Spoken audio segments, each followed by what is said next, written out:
தண்ணி அடிக்கிறத குறைக்கணும்னு ரொம்ப நாளாக நினச்சிட்டே இருக்கேன். அது முடியவே இல்லை. என்னென்ன பண்ணுறது? கொஞ்சம் கொஞ்சமாக குறைக்கலான்னு பார்க்குறேன். என்னால் விட முடியல. நானும் ட்ரை பண்ணுறேன். நான் இப்போ சொல்கிறேன், லைஃப்பில் நீ ஒரு விஷயத்த கொஞ்சம் கொஞ்சமாக நிறுத்தணும் அப்படின்னா சத்தியமாக சொல்கிறேன், அதான் உலகத்திலேயே நடக்காத ஒரு விஷயம். போய் கொஞ்சம் கொஞ்சம் அப்படின்றது ஒன்று இல்லவே இல்லை. முடிச்சா இப்போ நிறுத்தணும். நான் சரக்கு கொஞ்சம் கொஞ்சமாக நிறுத்துற முடியுமா? Consistent process.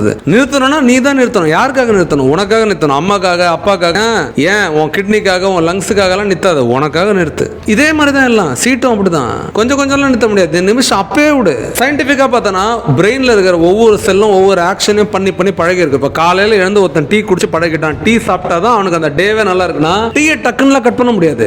கட் பண்ணணும். அவன் நினைச்சா கட் பண்ணணும். அவனுக்கு என்ன ஏற்படணும்? அங்கே செல்ஃப் ரியலைசேஷன் ஏற்படணும். தியேட்டருக்கு போகிறோம், பான் மற்றும் புயலை மற்றும் குட்கா சாப்பிட்றவங்களுக்கு இந்த மாதிரி கேன்சர் வரும்னு காட்டுறான். எவன் எத்தனை பேர் திருந்தனா? அப்போ விஷுவல் இம்பாக்டோ ஆடியோ இம்பாக்டோ வெளியே நடக்கிற வரைக்கும் எந்த மாறுதலும் வராது. உனக்குள்ள நடக்கணும். உனக்குள்ள இருக்கிற உன் முகத்தை கேன்சர் முகமா நீ வச்சு பார்த்தாதான் உனக்கு ரியலைசேஷன் ஏற்படும். அப்பதான் நீ ஸ்டாப் பண்ணுவ.